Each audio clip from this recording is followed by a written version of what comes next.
Recently, I sold my Xbox 360 to pay back a debt I have subsequently lost, one of my favorite games of all time, Dead Rising.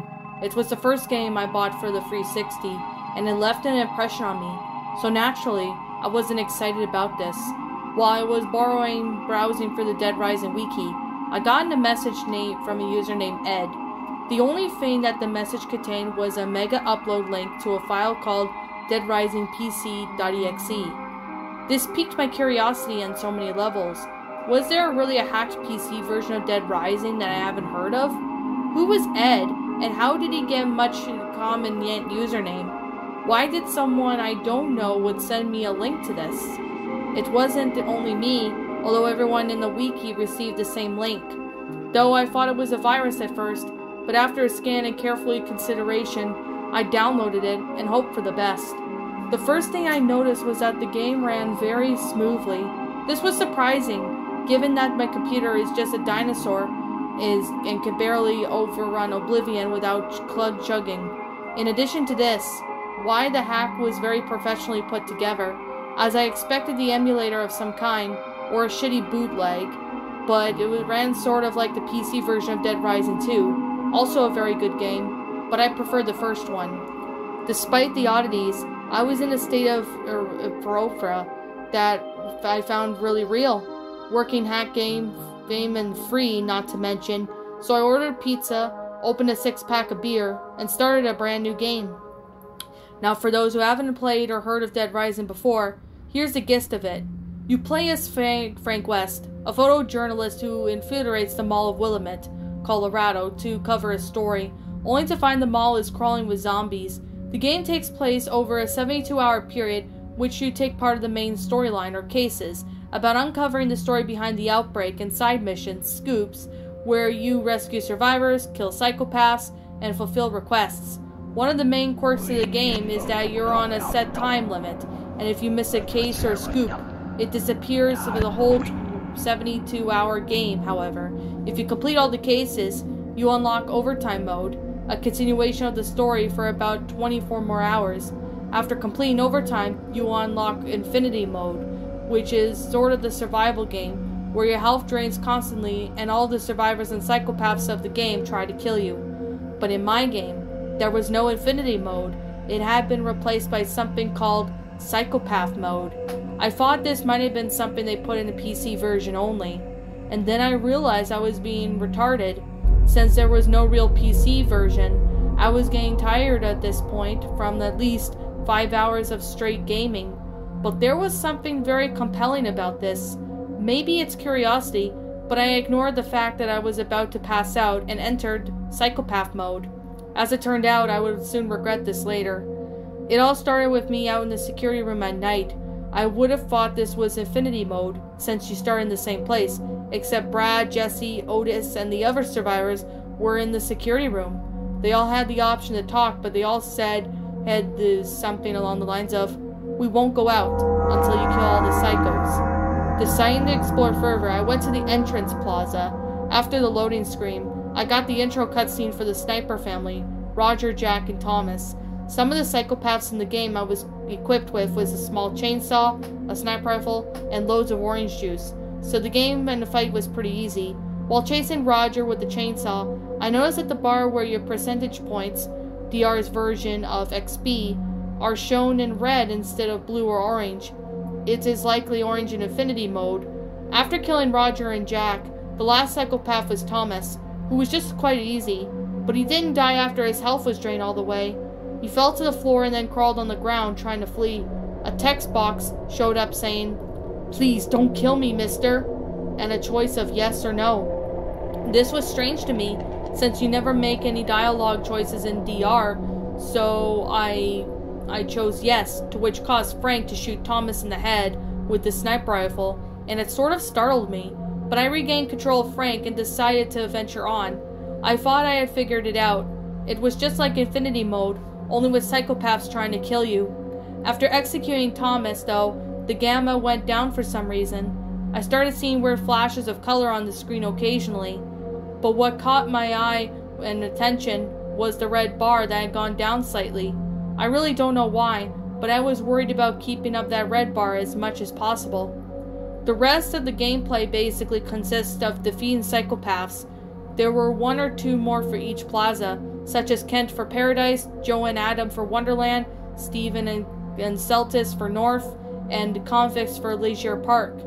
Each time I beat them, I get the same text, with the same option, with the same gruesome death for each psycho. I tried choosing no for some of them, but all that happened was they disappeared and reappeared with full health at the same location, so I would just have to beat them again. It was like the game was forcing me to kill them. Every time the psycho died, the red bar would go down a little, and I would get even more worried. In addition to this, the very strange effects I mentioned earlier increased the magnitude. Pictures of disfigured faces would flash on the screen, with no hyperrealistic graphics by the way. The face that had the same model as a zombie head, and the camera would tilt in odd angles. As the bar got down to a quarter full, Frank would occasionally do an animation, similar to the one where you grab his stomach and stumble around, which usually occurs after he eats rotten food, or always when he drinks a randomizer. He only grabbed his head and scream. I was nearly in hysterics as the meter reaches to the end. I finally executed the last psychopath, Brock, when Frank clutched his head and fell to the floor, screaming like a banshee and crying. The screen then faded to black. As the game faded in, I was placed in the security room rooftop. I was not, however, playing as Frank West. I was playing the guy who flies you in the helicopter in the opening cutscene, Ed DeLuca. I thought about the message from Ed, who probably got his name from the character.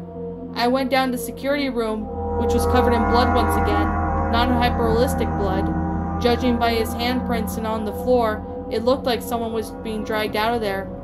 Traveling from plaza to plaza, the mall was unnaturally quiet. It was kind of like overtime mode when the special forces cleaned the place of zombies. Around every corner, I could see a survivor from the security room hung from several places in the mall, or burnt to a crisp with a machete through their face. I felt like I was being watched, and all I could see was something out of the corner of my eye every time I found another dead survivor. Then in Leisure Park, I thought I heard footsteps and heavy breathing behind me, so I turned in the camera around and saw none other than Frank West running at me with drenched blood wielding the small chainsaw. I ran and didn't look back, searching for the nearest door to the area. I know it sounds stupid and that was running a video game character, but at this point, I felt like I was being chased by a maniac with a small chainsaw. I ran for the North Plaza, greeted to more dead survivors. At this point I didn't know what to do, since all there was to do was to get chased after by Frank and look at the dismembered bodies. I was about to call it a night and quit, which I really should have done in hindsight, but I had a strange feeling that there was something I was missing. So I took a look at my map and noticed a question mark indicator for a scoop in the main game. The maintenance tunnels were near the meat processing center. I knew I wouldn't be able to go to sleep without finishing this, so I took my chances and headed down the maintenance tunnels. Anybody who's played Dead Rising knows the maintenance tunnels are usually packed wall to wall with zombies. Since there were none now, I was not being chased by Frank. I felt loneliness. I had never felt my life walking down the road. When I was reaching the meat processing center, my very instinct and very thought of my head told me not to go in that room, but curiosity got the best of me, and I proceeded. What happened next is something I don't usually like to think about, since every time I do, my head spins and my hands shake. All the psychopaths that I have killed as Frank in the beginning were hanging on meat hooks. Each body had been an inspection action to it, which read out their name, in-game time that they died in the chat box.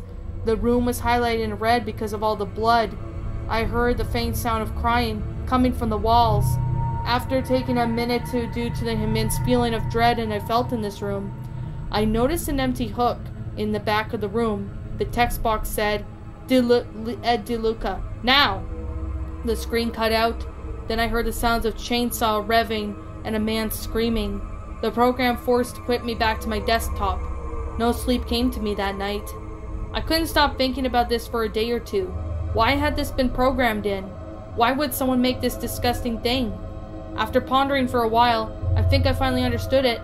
The survivors in the security room were hiding because of the psychopaths in the mall. Frank had been elected to go out and clean up. However, each time he killed, he did in cold blood, causing them to go insane. After finally snapping, he came back in the security room, murdered everyone, and scattered their corpses all over the mall. Ed then came to pick Frank up after the 72 time limit and was murdered himself. Frank had become the very thing he fought against at the beginning. I'm not sure, but I think the programmer of the hack wanted to state something like this. It might have been an alternative storyline to the original game. I still play Dead Rising on my computer, but obviously I stay the hell away from Psychopath mode. What's up, my pretties? It's the Lion Queen here. I want to appreciate you all for tuning into this video, and I do appreciate you guys supporting my video by giving this video likes and stuff. If you really enjoyed this video, be sure to leave a like, comment and subscribe if you're new, ring the bell for notifications to when I upload so that way you guys will get updated for whenever I upload. If you want to follow me on Twitter or DeviantArt, feel free to leave a follow on those if you are interested in following me on those socials. If you want to support my backup channel, known as Miss Dark Shigo, feel free to subscribe to it, as a link to that will also be in the About page section. And with that being said, and that being the case, thank you so much for watching, my pretties, and as always, stay pretty.